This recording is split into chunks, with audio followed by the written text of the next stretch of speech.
بہت خوبصورت لگ رہی ہیں آپ۔ بیوٹیشن نے گولڈن کلر کا خوبصورت بھاری دوپٹہ اس کے سر پر پنوں کی مدد سے سیٹ کرتے ہوئے کہا۔ وہ اب تک ساکت بیٹھی تھی، آئینے میں اپنا روپ دیکھ کر رہ گئی۔ کوئی کمی نہیں تھی، وہ بے مثال حسن کی مالک تھی۔ مجھے فاران سے بات کرنی ہے۔ وہ کہاں ہے؟ اپنے بھاری لہنگے کو سنبھالتی وہ یکدم اٹھ کھڑی ہوئی۔ پیچھے بیڈ پر بیٹھی ارم نے حیرت سے اس کی سمت دیکھا۔ تم پاگل تو نہیں ہو گئی ہو؟ تمہارا نکاح ہونے والا فاران بھائی سے تھوڑی دیر کے بعد، اور تم کہہ رہی ہو تمہیں ان سے ملنا ہے؟ یہ حویلی ہے، لندن نہیں میڈم، چپ چاپ بیٹھو۔ ارم نے اسے غصے سے ڈانٹا تھا۔ اپنی بڑی بہن سمن کی بات اسے سمجھ نہیں آئی تھی، مگر وہ واپس نہ بیٹھی۔ بے چینی سے دائیں بائیں دیکھتے اس نے اپنا بھاری لہنگا دونوں جانب سے اٹھایا۔ وہ اپنے کمرے میں ہوگا، ہے نا؟ مجھے ابھی اور اسی وقت اس سے بات کرنی ہے۔ اپنا بھاری گولڈن لہنگا دونوں طرف سے اٹھائے وہ کمرے سے باہر نکلتی چلی گئی۔ ارم کا منہ کھلا کا کھلا رہ گیا، وہ اسے روک بھی نہ پائی۔ باہر حویلی میں آمد و رفت جاری تھی، مہمان جمع ہو چکے تھے۔ یہ اس کا اور فاران کا نکاح تھا، خاندان بھر کے لوگ آج یہاں جمع تھے۔ اس کی قسمت اچھی تھی کہ کمرے سے نکلنے پر کسی نے اسے نہ دیکھا۔ وہ تیز تیز قدموں سے چلتے فرحان علی شاہ کے دروازے تک آئی۔ مجھے آپ سے کچھ بات۔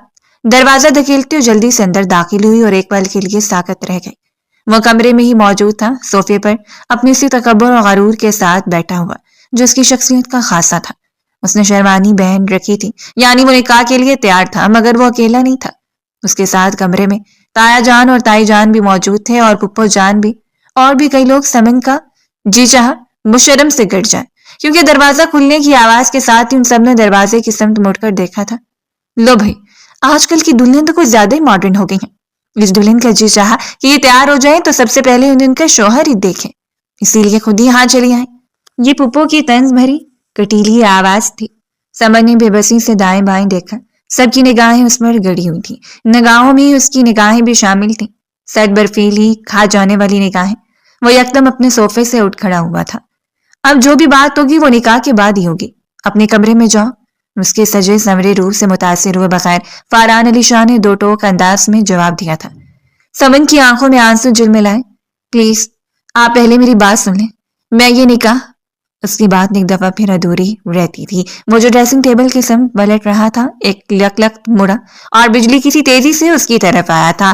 ایک لفظ بھی منہ سے مت بولنا، اپنے کمرے میں واپس جاؤ۔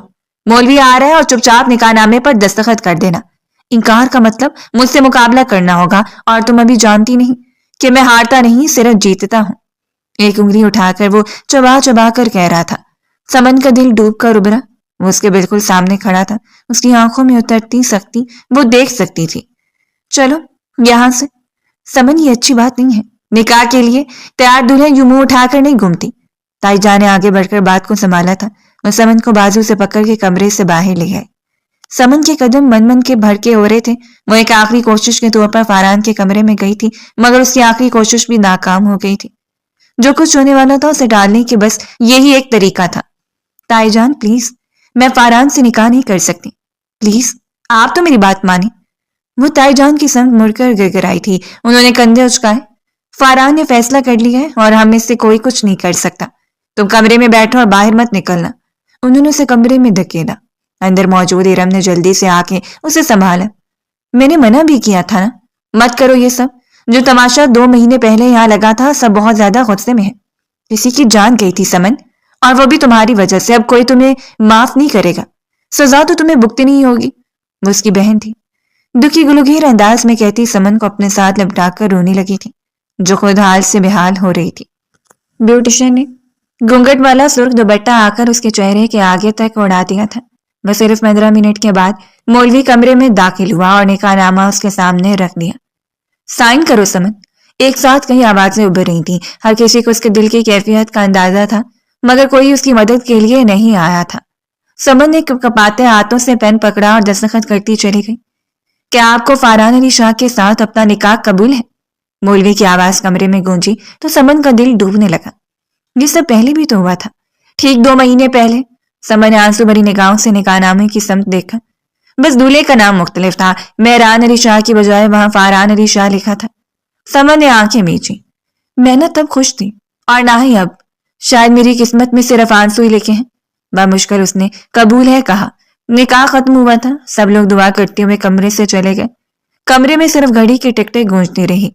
رات ہوئی تو اسے فاران کے کمرے میں لا کر بٹھا دیا گیا۔ سمن کوئی بے وقوفی مت کرنا، اللہ نے تمہارے نصیب کھول دیے ہیں۔ فاران جیسا لڑکا تو قسمت والوں کو ملتا ہے۔ تمہیں پتہ ہے پورے خاندان کا وہ واحد لڑکا ہے جس نے تعلیم حاصل کی ہے، اور وہ بھی لندن سے۔ زکیہ بیگم کی آواز سمن کو سنائی دی۔ اس نے بے بسی سے آنکھیں بند کر لی۔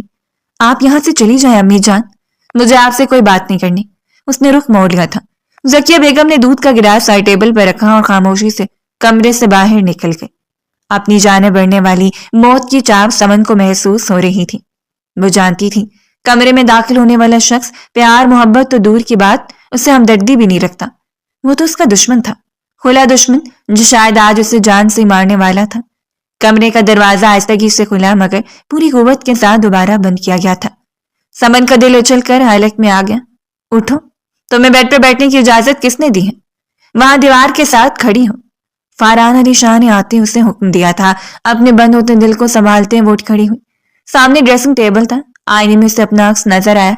یہ گولڈن لہنگا بھی فاران ہی منتخب کیا تھا، بقول فاران کے سرخ رنگ تو وہ پہلے ہی پہن چکی تھی۔ تو بتا، کیوں شادی کرنا چاہتی تھی تم مجھ سے؟ وہ قدم قدم چلتا اس کے نزدیک آیا۔ سمن کی آنکھیں گیلی ہوئی۔ میں نے انکار کیا تھا، میں نے آپ سے کہا تھا مجھے انکار نہیں کرنا، وہ بامشکل بولی۔ فاران کے لبوں پر ایک کٹیلی مسکراہٹ بکھر گئی۔ نہیں، یہ تو سفید جھوٹ ہے، تم تو مجھ سے نکاح کرنے کے لیے مری جا رہی تھی، بلکہ تم یہاں تک گر گئی کہ تم نے میرے بھائی کو ہی مار ڈالا، اپنے شوہر کو۔ اس نے سمن کے وجود میں زہر انڈیلا تھا۔ سمن کی آنکھیں خوف سے پھیلی۔ یہ کیا کہہ رہے ہیں آپ؟ میں نے ایسا کچھ نہیں کیا۔ اس کی زبان لڑکھڑا گئی تھی۔ وہ سارے شرم و حیا بھول گئی، سارا خوف بھول گئے۔ نظریں صرف سامنے کھڑے شخص پر جمی تھی جو شیروانی کے بٹن کھولتا خطرناک تیوروں سے اس کی جانب بڑھ رہا تھا۔ جھوٹ بولنے میں خاصی ماہر ہو، ہماری حویلی کی لڑکیاں ایسی تو نہیں ہوتی، یہاں کے اصول تو بہت سخت ہیں، ایسی بے حیائی تو میں نے وہاں لندن میں بھی نہیں دیکھی جیسی تم نے دکھائی ہے۔ وہ اس کے بالکل قریب آ کر کھڑا ہو چکا تھا۔ سمن 2 قدم پیچھے ہٹی۔ پیچھے سخت دیوار تھی۔ آپ مجھ پر جھوٹا الزام لگا رہے ہیں، میں نے آپ کے بھائی کو نہیں مارا، وہ زخمی لہجے میں بولی تھی۔ اچھا، نہیں مارا تو پھر یہ خط کس کا ہے؟ پڑھو اسے۔ اس نے سمن کا نرم و نازک ہاتھ اٹھا کر اس پر ایک کاغذ دے مارا تھا۔ سمن جی جان سے لرز اٹھی۔ کب کپاتے ہاتھوں سے اس نے وہ کاغذ کھولا۔ وہ بوسیدہ تھا، جیسے کئی بار کھول کر پڑھا گیا ہو، کافی پرانا لگ رہا تھا۔ سمن کی نگاہیں کاغذ پر لکھی مختصر تحریر پر پڑی اور یوں لگا جیسے آسمان اس کے سر پر الٹ گیا ہو۔ یہ خط اس کے پاس کیسے تھا؟ اس خط میں لکھی تحریر نے اس کے قدموں تلے سے زمین کھینچ لی تھی۔ اس میں صاف صاف یہ اقرار کیا گیا تھا کہ وہ مہران جس کے ساتھ اس کا نکاح بچپن سے طے تھا وہ اسے ناپسند کرتی ہے، بلکہ وہ تو اس کے جڑواں بھائی فاران کی محبت میں مبتلا ہے جو لندن میں تعلیم حاصل کر رہا تھا۔ کیا یہ تم نے نہیں لکھا؟ وہ 2 ٹوک انداز میں پوچھ رہا تھا۔ سمن نے لرزتی پلکیں اٹھائیں۔ خط اس کے ہاتھ سے چھوٹ کر نیچے جا گرا۔ وہ انکار نہ کر سکی۔ بتاؤ، کیوں چپ ہو؟ وہ دھاڑا۔ سمن نے گھبرا کر دیوار کو تھاما۔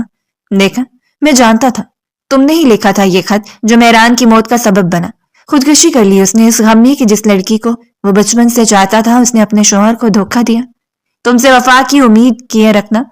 تم یہ مت سمجھنا کہ میں نے یہ نکاح کسی اور جذبے کے تحت کیا ہے۔ میں تم سے انتقام لوں گا، ایک ایک دن، ایک ایک لمحے، اپنے پیارے بھائی کی موت کا انتقام۔ تم سمجھتی ہو تم نے مجھے حاصل کر لیا، مگر یہ تمہارا وہم و خیال ہے۔ اس نے ایک دم سمن کا جبڑا دبوچا تھا۔ مجھ سے سک کر رہ گئی۔ 2 مہینے پہلے کا وہ دن یاد ہے نا جو مہران کی موت ہوئی تھی؟ اسی دن مل گیا تھا یہ خط مجھے اس کی جیب سے، اور اسی دن میں نے فیصلہ کر لیا تھا کہ میں تمہاری خواہش ضرور پوری کروں گا، مگر اس کے بعد تم ہر پل اپنے مرنے کی دعا مانگو گی۔ اپنا سامان پیک کر لو، تم یہاں حویلی میں نہیں رہو گی۔ میں لندن جا رہا ہوں واپس، اور تم میرے ساتھ جاؤ گے۔ ایک جھٹکے سے اسے بیڈ پر دھکیلتے وہ نفرت بھرے انداز میں بولا تھا۔ سمن کے لبوں سے ایک سسکی نکلی۔ کاغذ زمین پر پڑا تھا۔ یہ کاغذ پر لکھی تحریر اس کی نہیں تھی۔ ہاں، یہ بات سچ ضرور تھی کہ وہ مہران کے ساتھ رخصت نہیں ہونا چاہتی تھی، مگر یہ خط لکھنے والی وہ نہیں تھی، اور جس نے یہ خط لکھ کر مہران تک پہنچایا تھا وہ جانتی تھی یہ کس نے کیا تھا، مگر وہ اس کا نام نہیں لے سکتی تھی۔ اس کے حصے کی سزا بھی سمن کو خود ہی بھگتنی تھی۔ بے بسی سے پلکیں میچنے اس نے اپنے آنسو صاف کیے۔ وہ خاموشی سے اٹھ گئی تھی۔ اگر اس نے حویلی سے جانے کا حکم دے دیا تھا تو اس میں انکار کی جرت نہیں تھی، اور وہ انکار سننے والا بھی نہیں تھا۔ خاموشی سے ہینڈ کیری نکال کر وہ اپنے کپڑے اس کے اندر رکھنے لگی۔ صرف چند جوڑے لے جانے کی اجازت دوں گا میں تمہیں، یہ زرق برق لباس سب یہیں پھینک کر جانا، وہاں تمہاری حیثیت بس ایک ملازمہ کی سی ہوگی۔ اور وہاں جا کر میں تمہارے ساتھ کیا کروں گا یہ میں تمہیں وہیں جا کر بتاؤں گا۔ باتھ روم سے نہا کر نکلتے اس نے صرف ایک نظر سمن پر ڈالی جس کے ہاتھوں میں واضح کپکپاہٹ اتر آئی تھی۔ وہ مزید تیزی سے ہینڈ کیری میں کپڑے رکھنے لگے۔ وہ میران شاہ کی منقوہ تھی۔ بچپن سے جب اس نے ہوش سنبھالا تھا اسے اپنا نام میران علی شاہ کے نام کے ساتھ ہی جڑا ہوا سنائی دیا تھا۔ بس جلدی سے سمن کا کالج مکمل ہو جائے، اس کے بعد اس کی اور میران کی رخصتی کر دیں گے۔ گھر میں ننھے منھے بچوں کی آوازیں گونجیں گی تو رونق لگ جائے گی۔ تائی جان اٹھتے بیٹھتے سناتی وہ کلس کر رہ جاتی۔ اسے میران علی شاہ میں کوئی دلچسپی نہیں تھی۔ وہ 29 سال کا جوان مرد تھا مگر اس کے طور اعتبار ٹین ایجر لڑکوں جیسے تھے۔ کاروبار اور زمینیں ساری تائی جان دیکھتے تھے اور وہ اتنی بڑی حویلی کا مالک ہوتے ہوئے بھی چھت پر کبوتر پالتا تھا۔ رہی سہی کسر چرس کے نشے نے پوری کرنی تھی جس کا وہ بے حد شوقین تھا اور بقول تائی جان کے جب جی چاہے گا چھوڑ دے گا۔ اس معمولی سی بات کے لیے میں جوان بیٹے سے کیا سختی کروں؟ امی مجھے نہیں کرنی میران سے شادی۔ آپ نے اس کے مینرز دیکھے؟ اتنا بڑا منہ کھول کر ہنستا ہے، نشہ کرتا ہے۔ اس دن میری سہیلیاں آئی تھی، ان سب کے سامنے شروع ہو گیا کہ میں اس کی بیوی ہوں۔ بھلا اس طرح کون کرتا ہے؟ وہ ذکیہ بیگم کے سامنے روحانسی ہوئی۔ وہ جو کچن میں کھڑی ہو کر صبح سے کھانے پکا رہی تھی انہوں نے مڑ کر تھکی ہوئی نگاہ اپنی بیٹی پر ڈالی تو پھر جا کر اپنے تائی جان کے سامنے انکار کر دو، کیونکہ میرے اندر تو اتنی جرت ہے نہیں۔ تمہیں پتہ ہے نا کتنے برسوں سے پال رہے ہیں وہ ہم دونوں کو۔ ذکیہ بیگم کی بات پر وہ جھنجھلا کر رہ گئی۔ پال رہے؟ کیا مطلب ہے امی؟ آپ اس خود ترسی میں نکل آئی، آپ کا بھی حصہ ہے اس حویلی میں۔ بابا جان مر گئے ہیں تو کیا ہوا، میرا اور آپ کا حصہ اس حویلی سے ختم تو نہیں ہو جاتا؟ آخر آپ اس بات کو کب سمجھیں گے؟ اس کی بات پر ذکیہ بیگم کے لبوں پر ایک طرف مسکراہٹ بکھر گئی۔ ذکیہ کھانا پک گیا ہے نا؟ سارا بڑے خاص مہمان آ رہے ہیں، آج حویلی میں کسی چیز میں کمی نہیں رہنی چاہیے۔ نقصق سے تیار زیورات پہنی مہنگا قیمتی جوڑا پہنے تائی جان کچن میں داخل ہوئی تو سمن نے پلٹ کر انہیں دیکھا۔ چولہے کے سامنے کھڑی اس کی ماں سادہ سے جوڑے میں ملبوس تھے۔ زیورات تو دور، ان کے ہاتھوں میں چوڑیاں بھی نہیں تھیں۔ باغ کے مرنے کے بعد ہی خود بخود ہی اس کی ماں نے ہر چیز چھوڑ دی تھی یا چھڑوا دی گئی تھی۔ اسے عجیب سا لگا۔ دونوں دیورانی جٹھانیوں میں فرق واضح تھا اور یہ فرق ذکیہ بیگم اچھی طرح سمجھتی تھی۔ تمہارے باپ نے تمہارے پیدا ہوتے ہی تمہیں تمہارے تایا جان کی گود میں ڈال دیا تھا۔ میران اور فاران دونوں جڑواں بھائی ہیں۔ تمہاری قسمت دیکھو، میران کو پڑھنے لکھنے میں کوئی دلچسپی نہیں تھی، اسی لیے اس نے میٹرک کے بعد تعلیم حاصل کرنا ضروری نہیں سمجھی۔ بس کبوتر پالنا اور نشہ کرنا اس کا واحد شوق ہے۔ تمہاری تائی جان بتا رہی تھی کہ کوئی عجیب سی بیماری بھی لگ گئی ہے مہران کو اسی چرس کی وجہ سے، اور فاران وہ پڑھنے کے لیے لندن چلا گیا۔ کاش کہ مہران کی بجائے تمہارا فاران کے ساتھ نکاح ہوا ہوتا تو آج تمہارا مستقبل اچھا ہوتا۔ وہ ٹھنڈی سانس بھر کر رہ گئی۔ ان کی گود میں سر رکھ کر لیٹی سمن چڑ کر رہ گئی۔ مجھے نہ مہران میں دلچسپی ہے نہ فاران میں، آپ سمجھتی کیوں نہیں؟ مجھے بس اس حویلی میں نہیں رہنا، مجھے کہیں اور جانا ہے۔ آپ میرے شہر میں کسی سے شادی کر دیں، کسی معمولی سی نوکری والے لڑکے سے۔ ذکیہ بیگم نے اسے سخت نظروں سے گور کر اپنے پاس سے اٹھایا۔ چل کر ملازمہ سے کپڑے دھلواؤ، نگرانی نہ کرو تو صحیح طریقے سے کام نہیں کرتی وہ۔ ماں کے حکم پر وہ منہ بسوٹتی اٹھ گئی۔ کوئی نہیں، کپڑے دھلوا رہی میں، میرا کل ٹیسٹ ہے، میں نے اس کی تیاری کرنی ہے۔ پیر پٹکتی وہ کمرے سے نکلی اور باہر نکلتے ہی زوردار انداز میں کسی کے مضبوط سینے میں جا ٹکرائی تھی۔ کیا مصیبت ہے، دیکھ کر نہیں چل سکتے کیا؟ وہ بند آنکھوں کے ساتھ بھی بتا سکتی تھی کہ ٹکرانے والا کون تھا۔ ایک مردانہ ہنسی کی آواز اسے سنائی تھی۔ میں دیکھ کر نہیں چل سکتا تو تم ہی دیکھ کر چل لو، یا پڑھ پڑھ کر تمہاری آنکھیں کمزور ہو گئی ہیں؟ آخر کیا کرو گی اتنا پڑھ کر؟ کہیں تمہارے سارے بال ہی سفید نہ ہو جائیں؟ اتنے خوبصورت گھنے بال ہیں۔ وہ میران علی شاہ تھا، ہاتھ میں نایاب نسل کا تیتر پکڑے وہ چمکتی ہوئی نگاہوں سے سمن کو دیکھ رہا تھا۔ سمن کی رنگیں سرخ پڑی، اس نے گھبرا کر اپنا دوپٹہ اپنے سر پر ٹھیک کیا تھا۔ اچھا ایک کام کرو نا، جلدی سے کچھ کھانے کو مجھے کمرے میں دے جاؤ، بہت سخت بھوک لگی ہے۔ دیکھو میں نے یہ نیا تیتر خریدا ہے، اچھا ہے نا؟ اس نے پرشوق انداز میں اپنا تیتر سے امن کے سامنے کیا۔ سمن نے ناک چڑھایا۔ مجھے اس کی اسمیل سے الرجی ہو رہی ہے، پیچھے کرو۔ اور واقعی بات سچ تھی، پرندوں کے قریب جاتی اسے زور زور سے چھینکیں آنی شروع ہو جاتی تھیں۔ یہی وجہ تھی کہ جی چاہنے کے باوجود وہ کبھی حویلی کی چھت پر نہیں گئی تھی۔ وہاں میران علی شاہ نے رنگ برنگے پرندے جو پال رکھے تھے۔ اچھا ٹھیک ہے یار، میران علی شاہ مایوس ہوا۔ پلیز کھانا لے آؤ، یا ملازمہ کو کہہ دو وہی لے آئے گی۔ وہ آواز لگاتا پلٹ گیا تھا۔ اس نے کبھی سمن کو پریشان نہیں کیا تھا مگر اس کی پسند یہ نہیں تھی، وہ میچور مرد چاہتی تھی۔ باپ کے بغیر ملنے والی لڑکیوں کا یہی تو المیہ ہوتا ہے۔ اپنے خیالات پر وہ خود ہی تلخ ہوئی. کھانے ٹرے میں ڈال کر وہ مہران علی شاہ کے کمرے میں چلی آئی. وہ واش روم میں تھا. پانی گرنے کی آواز آ رہی تھی. کھانا ٹیبل پر رکھتے وہ مڑنے لگی اور تبھی اس کی نگاہ کھلے لیپ ٹاپ پر پڑی. کسی کی ای میل آئی ہوئی تھی. فاران علی شاہ. سمن کے لب بے آواز ہلے. فاران کی ای میل آئی ہے یار. فاران اتنی مشکل انگریزی میں لکھتا ہے, کتنی بار کہا ہے اردو میں لکھا کرے, مجھے انگریزی سمجھ نہیں آتی, تم ہی پڑھ کر بتا دو کیا لکھا ہے اس نے. وہ تولیے سے گیلے بال رگڑتا باہر نکلا. سمن نے پلٹ کر اسے دیکھا. پیلے رنگی شرٹ کے ساتھ اس نے بلیک کلر کی جینس پہن رکھی تھی. سمن کو بے حد غصہ آیا. ایک نظر ای میل پر ڈالتے اسے اندازہ ہو گیا تھا کہ اس میں انگلش کے الفاظ اتنے نہیں تھے, وہ رومن اردو لکھی ہوئی تھی. تم تھوڑا سا اور پڑھ لیتے تو تمہارا ذرا فائدہ ہو جاتا. مجھے کوئی شوق نہیں تمہارے بھائی کی ای میلز پڑھنے میں. چڑکا کہتی وہ کمرے سے باہر نکل آئی تھی. اپنے دل کو بہرحال سمجھانا ہی تھا. اس نے حتی المقدور کوشش کی تھی کہ وہ مہران علی شاہ سے کم ہی سامنا کرے. خود مہران کی بھی ایسی کوئی خواہش نہیں تھی. وہ اپنی شادی کے انتظار میں ضرور تھا, مگر اس کے اپنے ہی شوق تھے.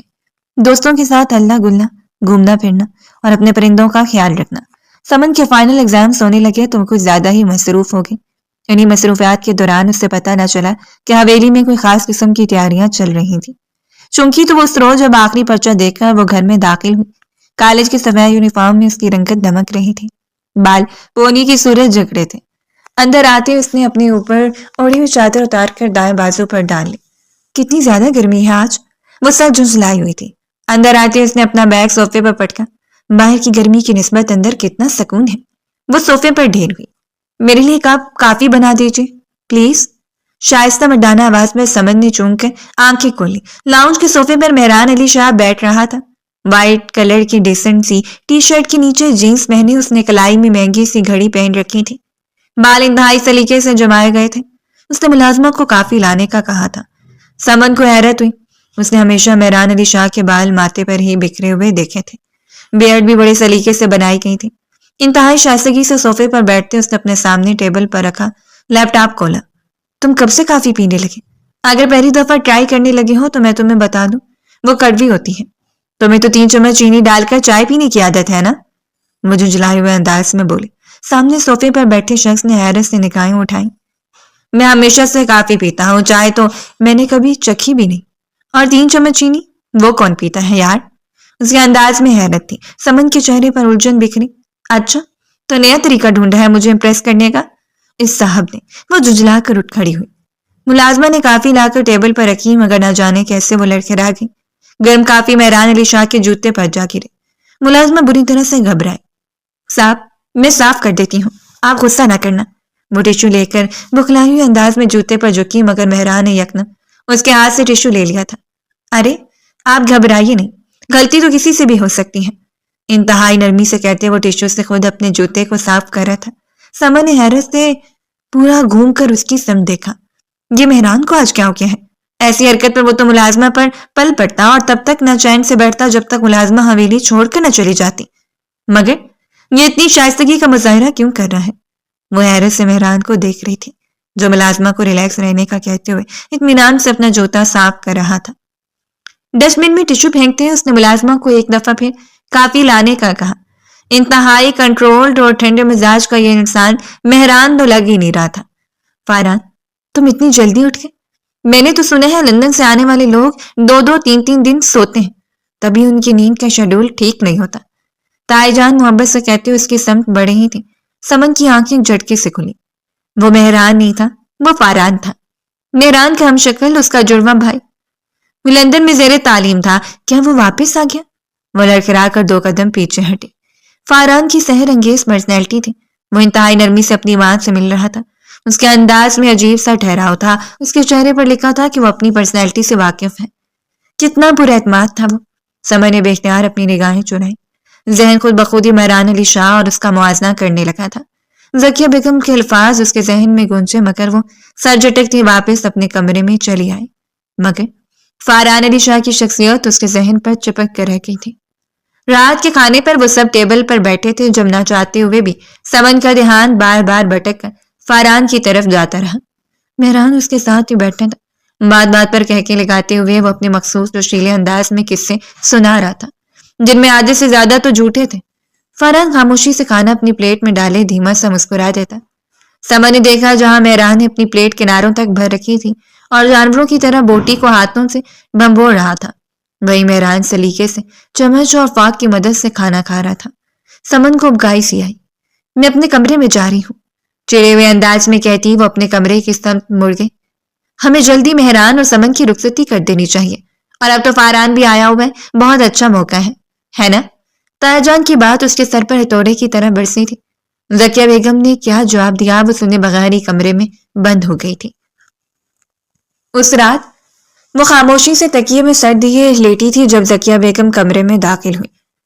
تمہاری اور مہران کی رخصتی کی تاریخ طے کر دی ہے، تمہارا تایا جان نے، وہ بے تاثر انداز میں دھلے ہوئے کپڑے بیڈ پر رکھنے لگی۔ وہ ایک جھٹکے سے اٹھی۔ کیا مطلب؟ میری رخصتی؟ میں نے کہا بھی تھا جب تک میری تعلیم مکمل نہیں ہو جاتی میں رخصتی نہیں کروں گی۔ وہ روحان سی ہو اٹھی تھی۔ ذکیہ بیگم نے ایک تھکی ہوئی نگاہ اپنی بیٹی پر ڈالی۔ دیکھو سمن، میں نے تمہیں پہلے بھی کہا تھا کہ میرے اس گھر میں نہیں چلتی، اس گھر میں صرف تمہارے تایا اور تائی جان کا حکم چلتا ہے۔ آپ فاران آیا ہوا ہے تو وہی چاہتے ہیں کہ تم دونوں کی رخصتی ہو جائے تاکہ وہ بھی اس فنکشن میں شریک ہو سکے۔ وہ دھلے ہوئے کپڑے بے تاثر انداز میں طے کرنے لگی۔ سمن کو اپنی دنیا اجڑتی ہوئی محسوس ہوئی۔ امی پلیز آپ ایک دفعہ ان سے بات تو کریں، اگر رخصتی کرنی ہے تو مجھے تھوڑا وقت دے دیں، میں اپنی تعلیم مکمل کر لوں، تب تک شاید مہران بھی تھوڑا سا میچور ہو جائے۔ سوائے کبوتر اور دوسرے پرندے پالنے کے اسے اور کوئی کام نہیں آتا، اس طرح تو سارا بزنس بھی ڈبو دے گا۔ وہ رو دھونے کے قریب تھی۔ ذکیہ بیگم خاموش نہیں، خود ان کا دل اپنی بیٹی کی حالت پر کٹ رہا تھا۔ میں کچھ نہیں کر سکتی سمن، بہتر یہ ہے کہ تم بھی خاموش ہو جاؤ اور اپنی رخصتی کی تیاریاں کرو۔ اگر کچھ چاہیے تو مجھے لسٹ بنا کر دے دینا، میں تمہاری تائی جان کو دے دوں گی۔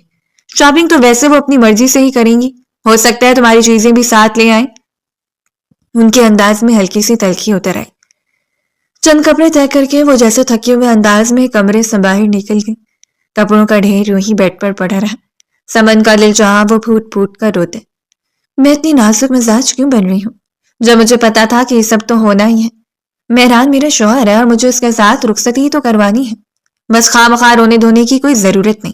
خود کو کسنی وہ اٹھ کھڑی ہوئی، مشینی انداز میں بیڈ پر پڑے کپڑے ایک ایک کر کے طے کرنے لگی۔ وہ خود کو سوچوں سے آزاد کرنا چاہتی تھی۔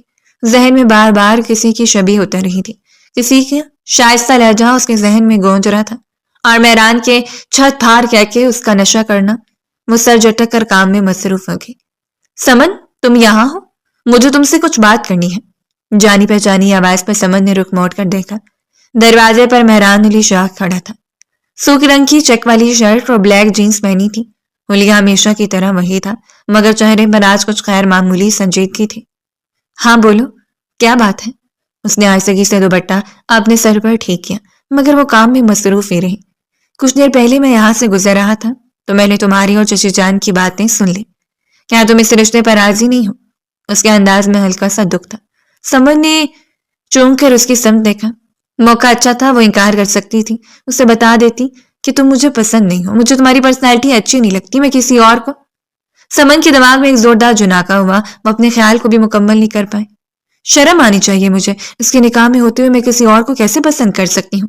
یہ گناہ ہے، زیادتی ہے اس شخص کے ساتھ۔ سر جھٹکتے اس نے خود کو ہر خیال سے آزاد کیا۔ دیکھو مہران، میرے اور تمہارے مزاج میں بہت فرق ہے، لیکن اس کے باوجود مجھے شادی پر کوئی اعتراض نہیں ہے۔ میں رخصتی کی تیاری کر رہی ہوں، تم بے فکر ہو جاؤ۔ پتھریلی انداز میں کہتے وہ طے شدہ کپڑے اٹھا کر الماری میں رکھنے لگی۔ مہران چپ چاپ اسے دیکھتا رہ گیا۔ اگر کوئی بات ہے تو تم مجھے بتا دو، میں امی اور ابو کو بتا دوں گا۔ اس کا عزلی لاپرواہی والا انداز لوٹ آیا تھا۔ سمن نے تڑپ کر اس کی سمت دیکھا۔ حویلی میں انکار کرنے کا مطلب وہ جانتی تھی، سب اسے بے حیا، بد کردار اور نہ جانے کس کس خطاب سے نوازتے تھے۔ اس نے بےتابی سے سر ہلایا۔ نہیں، میں انکار نہیں کر رہی، اب تم جاؤ یہاں سے، مجھے نماز پڑھنی ہے۔ ہٹاک سے الماری بند کرتے وہ تیزی سے پلٹ کر واش روم کی سمت بڑھ گئی۔ مہران چند لمحے دروازے پر کھڑا رہا اور پھر پلٹ گیا۔ 2 روز بعد ان کی رخصتی طے تھی۔ سمن نے خاموشی سے خود کو اپنے کمرے میں روپوش کر لیا۔ اسے اگٹے لگایا گیا، مہندی لگائی گئی، سارے چاؤ پورے کیے گئے، مگر اس کے لبوں پر مسکراہٹ نہ آئی۔ نہ وہ خوش تھی اور نہ ہی اس کی ماں، مگر حویلی میں باقی ہر طرف رنگ اور خوشیاں ہی تھی۔ یہ اس کی رخصتی کی رات تھی جب اسے دلہن کی طرح سجا سنوار کر بٹھا دیا گیا تھا۔ سرخ رنگ کا جوڑا اس کے وجود پر جچ رہا تھا۔ دلہن کے روپ میں وہ غضب ڈھا رہی تھی۔ اب تھوڑا سا مسکرا بھی دو۔ اچھا پڑھائی سے جان چھوٹ رہی ہے تمہاری، حویلی کی بڑی بہو بن کر راج کرو گی۔ ارم نے اسے اپنے ساتھ لگایا تھا۔ وہ اس کی چھوٹی بہن تھی اور جانتی تھی کہ اس کی بہن مہران شاہ کے ساتھ شادی پر خوش نہیں ہے۔ اچانک ارم چونکی، یہ باہر اتنا شور کس چیز کا ہے؟ اس نے حال سے بحال ہوتی سمن کو وہیں چیئر پر بٹھایا اور خود باہر کا رخ کیا تھا، اور دروازہ کھولتی ایک تباہ کن منظر اس کے سامنے تھا۔ تایا جان، تائی جان، فاران علی شاہ اور باقی رشتہ دار بھاگتے ہوئے مہران علی شاہ کے کمرے کی طرف جا رہے تھے۔ سب کے چہرے پر ہوائیاں اڑ رہی تھیں۔ کسی ملازم نے آ کر انہیں کوئی اطلاع دی تھی۔ تائی جان کی حلق سے دل سوز چیخ نکلی۔ اپنے کمرے میں موجود سمن لرز کر رہ گئی۔ یہ سب کیا ہے؟ وہ گھبرا کر باہر بھاگی، مگر ارم اسے کیا جواب دیتی؟ وہ خود بھاگتی ہوئی مہران علی شاہ کے کمرے کی سمت جا رہی تھی۔ اس کے پیچھے پیچھے سمن بھی اپنے کمرے سے باہر نکلتی۔ تائی جان کی آہیں اب دل دوز چیخوں میں بدل رہی تھیں۔ تائی جان بھی اپنا سر پکڑے بیٹھے تھے۔ دونوں ہاتھوں میں اپنے لہنگے کو اٹھائے وہ حواس باختہ انداز میں بھاگتی ہوئی مہران علی شاہ کے کمرے میں داخل ہوئی تھی، جہاں پہلے ہی آدھا خاندان جمع ہو چکا تھا، اور سمن کو یوں لگا جیسے خون اس کی رگوں میں جم کر رہ گیا ہو۔ سامنے کا منظر ہی ایسا تھا۔ مہران شاہ کے کمرے میں مہران شاہ نہیں تھا، بلکہ اس کی لاش تھی۔ آدھا بیڈ کے اوپر اور آدھا بیڈ سے نیچے لٹکتا اس کا بے جان وجود زندگی کی ہر امک سے خالی تھا۔ اس کی آنکھیں نیند کھلی تھیں اور فاران شاہ بے جان انداز میں اس کی جانب قدم بڑھا رہا تھا۔ مہران کو کیا ہوا ہے؟ آواز سمن کے لبوں سے نکلی۔ خودکشی کر لی ہے مہران نے۔ یہ دیکھو، یہ خط یہاں رکھا ہوا ملا ہے۔ ذکیہ بیگم کی سرسراتی ہوئی آواز کمرے میں گونجے۔ فاران نے جپڑ کر ان کے ہاتھ سے وہ خط لیا تھا جو سائڈ ٹیبل پر رکھا ہوا تھا۔ خط کے متن پر نگاہ دوڑاتے فاران علی شاہ کا چہرہ سفید پڑا تھا۔ اس نے ایک دم نظر اٹھا کر سیدھا سمن کی جانب دیکھا۔ وہ جو سوالیہ نظروں سے اسے ہی دیکھ رہی تھی، اس کی نگاہوں سے نکلتے شعلے دیکھ کر ساکت رہ گئی۔ تائی جان نے آگے بڑھ کر خط لینا چاہا، مگر فاران نے اسے اٹھا کر کے اپنی جیب میں ڈال لیا تھا۔ خط میں کچھ نہیں لکھا۔ مہران نے کسی ذہنی دباؤ کے تحت خودکشی کی ہے، شاید نشے کی ذاتی سے ایسا ہوا ہو۔ میں تحقیقات کروانا چاہتا ہوں۔ وہ فون نکال کر پولیس کو بلا رہا تھا۔ سمن نے زرد پڑتے چہرے کے ساتھ اسے دیکھا۔ وہ اتنا سنگ دل کبھی نہیں تھا جتنا اب لگ رہا تھا۔ تم کمرے میں چلو، رخصتی سے کچھ دیر قبل تمہارا شوہر مر گیا، اس سے بڑی صدمے کی بات اور کیا ہوگی؟ ذکیہ بیگم نے اسے بازو سے پکڑ کر گھسیٹتے ہوئے باہر لے آئی تھی۔ تائی جان کی چیخیں ایک دفعہ پھر حویلی میں گونجنے لگی تھی۔ مہران شاہ کو اسپتال بھجوایا گیا، جہاں پتہ چلا کہ اس نے زہر کھا لیا تھا۔ چونکہ وہ خط میں اپنی موت کی ذمہ داری لے چکا تھا، اس لیے کسی دوسرے کے اوپر شک کرنا جائز نہ تھا۔ حویلی والے اس بات کو سمجھتے تھے، مگر مہران نے خودکشی کیوں کی، یہ ایک بہت بڑا سوالیہ نشان تھا۔ صرف فاران ہی تھا جو حقیقت جانتا تھا، اور سمن جس نے کمرے میں آتے ہی ذکیہ بیگم کو دونوں ہاتھ تھام لیے تھے۔ یہ سب کیا ہے امی؟ کس نے کیا ہے یہ سب؟ فاران نے وہ خط پڑھ کر مجھے کیوں دیکھا؟ وہ سیدھا ماں کی آنکھوں میں آنکھیں ڈال کر سوال کر رہی تھی۔ ذکیہ بیگم نے نگاہیں چرا لی۔ خاموش ہو جاؤ سمن، یہ سب کچھ میں نے تمہاری بھلائی کے لیے کیا ہے۔ تم بلا وجہ بات کو تول مت دو۔ مہران یوں بھی بیمار تھا، آج نہیں تو کل اسے مرنا ہی تھا۔ اگر اس نے خودکشی کر ہی لی ہے تو اس میں کیا برائی ہے؟ اب تم اپنے لبوں کو سی لو۔ ذکیہ بیگم کی صفائی سے اقرار کرنے پر وہ ساکت رہ گئی تھی۔ آپ نے ایسا کیوں کیا امی جان؟ میں یہ تو نہیں چاہتی تھی۔ وہ دونوں ہاتھوں میں چکراتے سر کو تھام کر وہیں بیڈ پر بیٹھ گئی تھی، مگر نہ جانے ذکیہ بیگم کیا سوچ کر بیٹھی تھی۔ اس بات کا پتہ سمن کو تب چلا جو مہران کے سوئم کے چند روز بعد حویلی میں سرگوشیاں ہونے لگیں۔ یہ سرگوشیاں اسے کئی لوگوں کے منہ سے سنائی تھی۔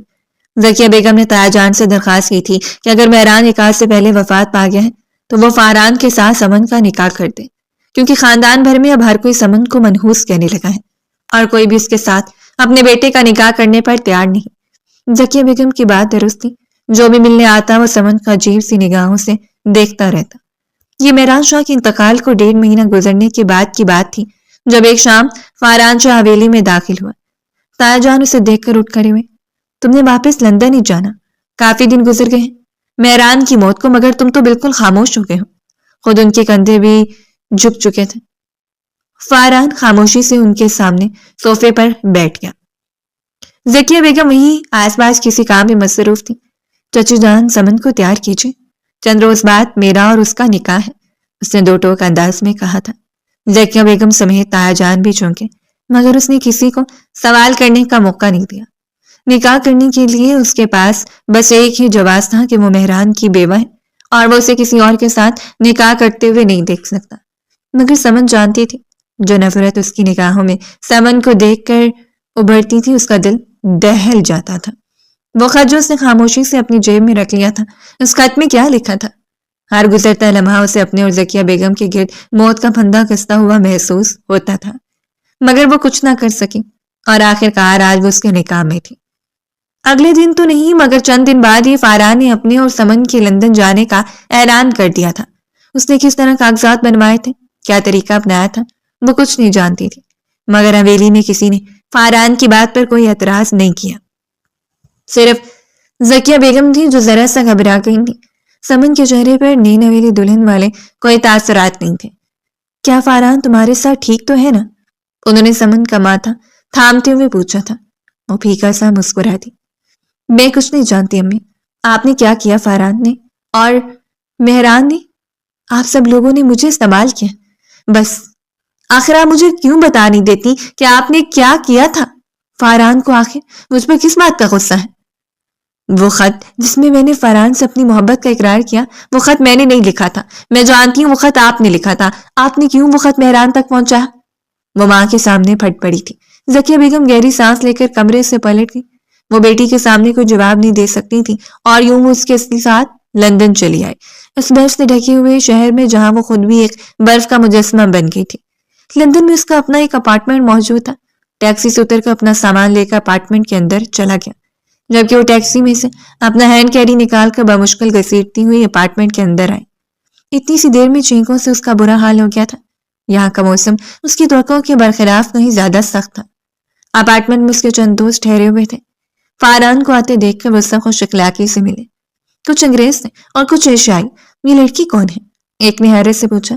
فاران نے کندج کر، پاکستان میں ہماری ملازمہ تھی، گھر والوں نے ساتھ بھیج دیا کیونکہ یہاں پر مجھ سے کام کاج نہیں ہوں گے۔ اس نے اطمینان سے کہا۔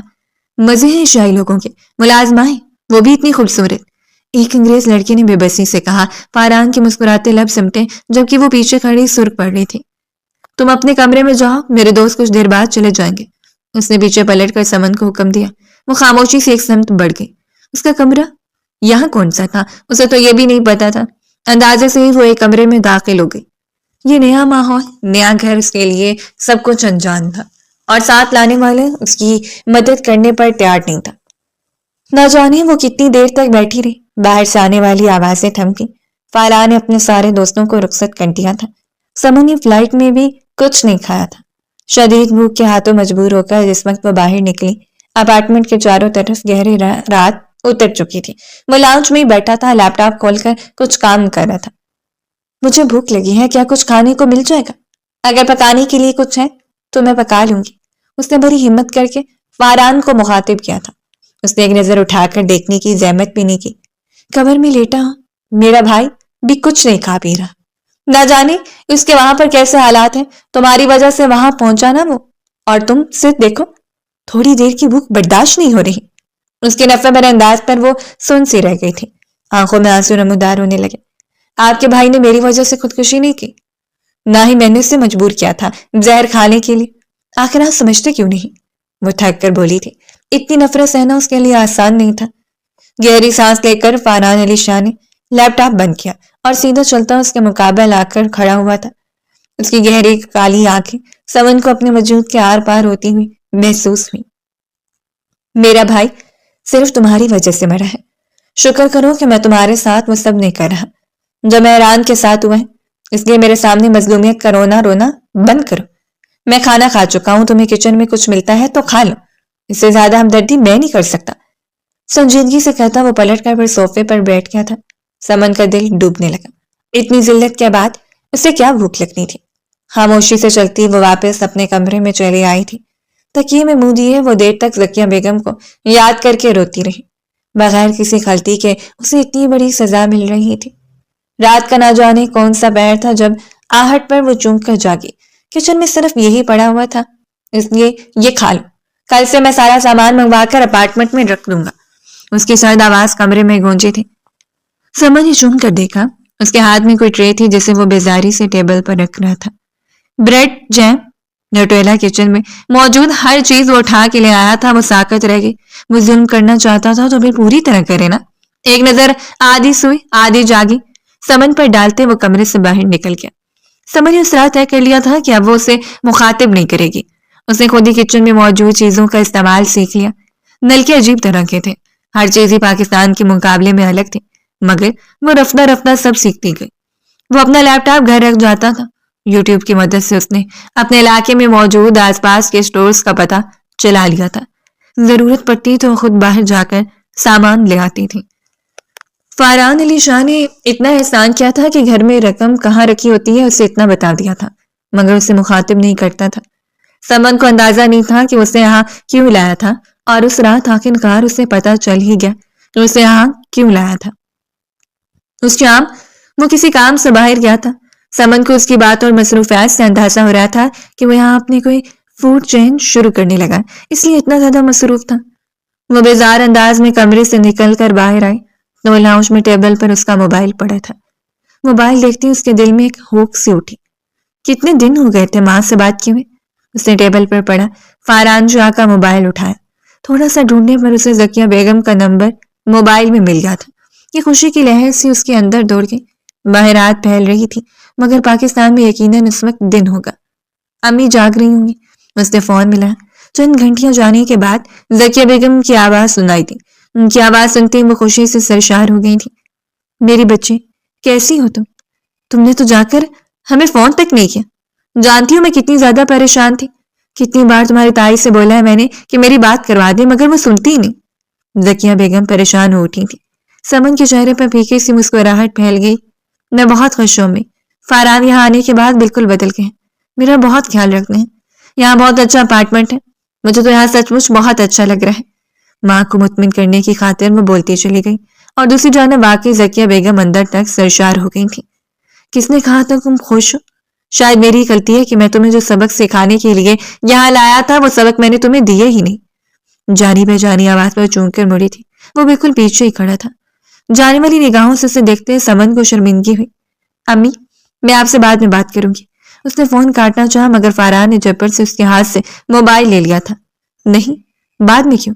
تمہاری امی بھی سب کچھ سنے نا، جو کچھ میں تمہارے ساتھ اب کرنے والا ہوں، وہ پتریلے انداز میں کہہ رہا تھا۔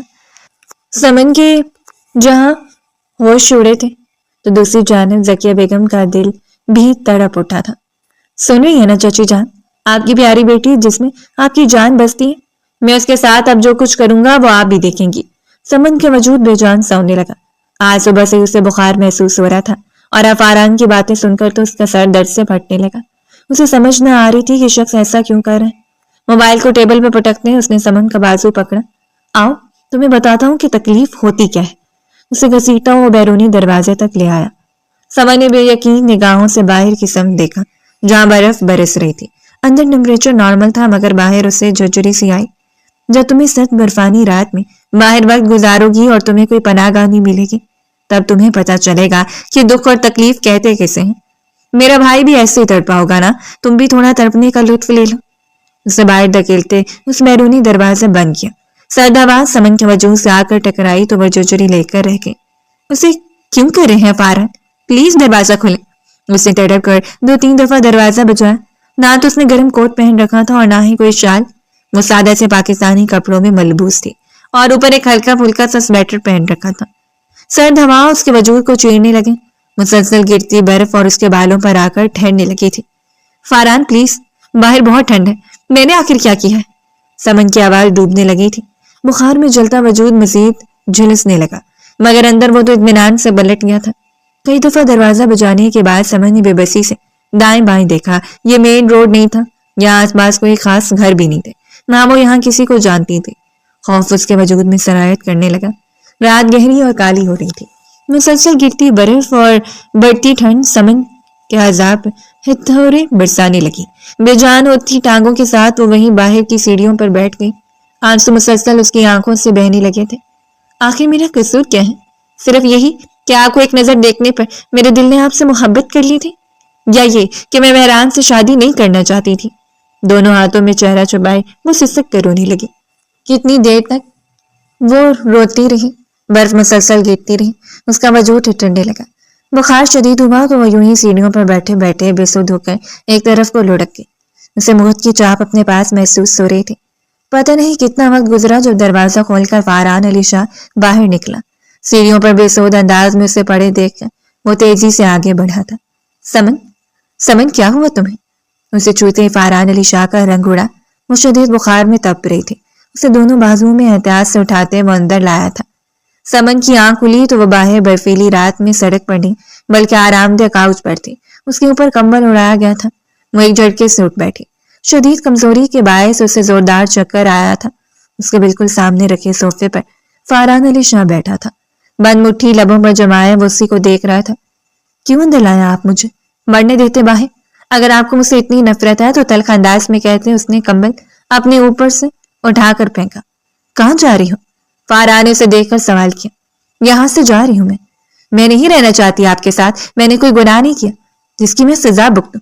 آپ کے بھائی نے خودکشی خود کی تھی اور بدقسمتی سے میرے پاس کوئی ثبوت نہیں ہے کہ اس خودکشی کی وجہ میں نہیں. آپ کے بھائی میں اتنی ہمت ہی نہیں تھی کہ حالات کا سامنا کرتا. وہ اتنا کمزور مرد تھا کہ اس نے زہر کھا کر مر جانا پسند کیا. ٹوٹے ہوئے انداز میں کہتے اٹھ کر سلیپر بہنے لگی. اگر میں تمہیں کہوں کہ مہران نے خودکشی نہیں کی تھی بلکہ اس کا قتل کیا تھا کسی نے صرف اس لیے کہ تم خوش رہو تو تمہارا کیا ری ایکشن ہوگا؟ وہ قدم قدم چلتا اس کے سامنے آیا تھا. سمن نے ساکت نگاہیں اٹھا کر اسے دیکھا. یہ کیا کہہ رہے ہیں آپ؟ اس کے چہرے پر زلزلے کے اثرات نمودار ہوئے تھے. وہ پرسکون انداز میں ٹیبل پر بیٹھ گیا.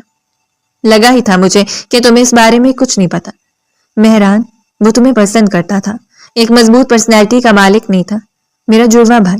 جانتی ہوں میں اس سے کتنا پیار کرتا تھا جتنا شاید اس زندگی میں اور کسی سے نہیں کر سکوں گا. جس دن اس کی لاش کمرے میں ملی تھی تمہیں پتا سائڈ ٹیبل سے خط اٹھا کر زکیہ چچی نے مجھے دیا تھا. اس خط میں کیا لکھا تھا؟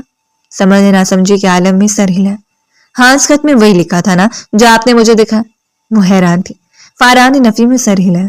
نہیں وہ خط مہران کی طرف سے لکھا گیا تھا کہ میں خودکشی کر رہا ہوں کیونکہ میں نامرد ہوں اور میں خود کو سمجھ کے قابل نہیں سمجھتا.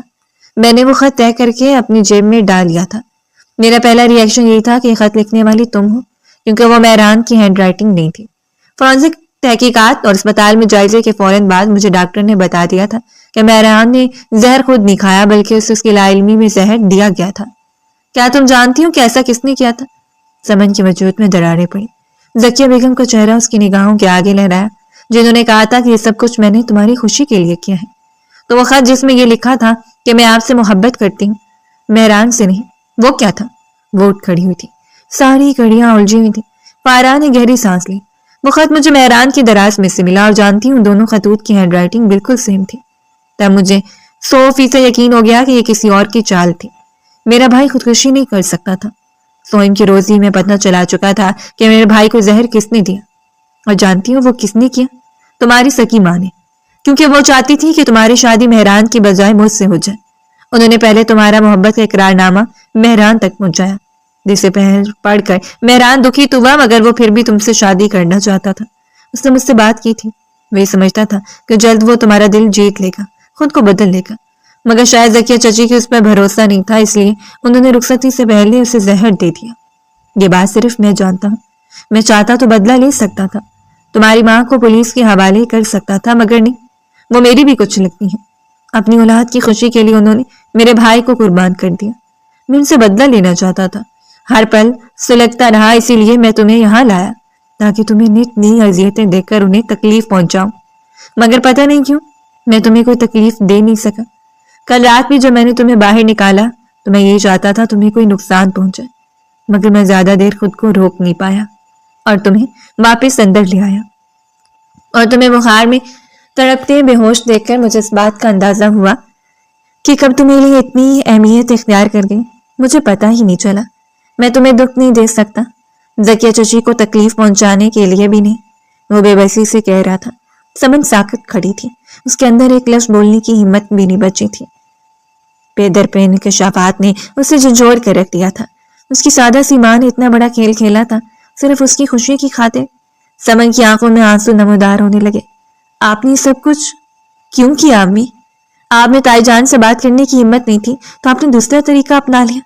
وہ نڈال انداز میں صوفے پر بیٹھ گئی تھی. تو اب آپ کیا کریں گی؟ امی کو پولیس کے حوالے کریں گے اور مجھے بھی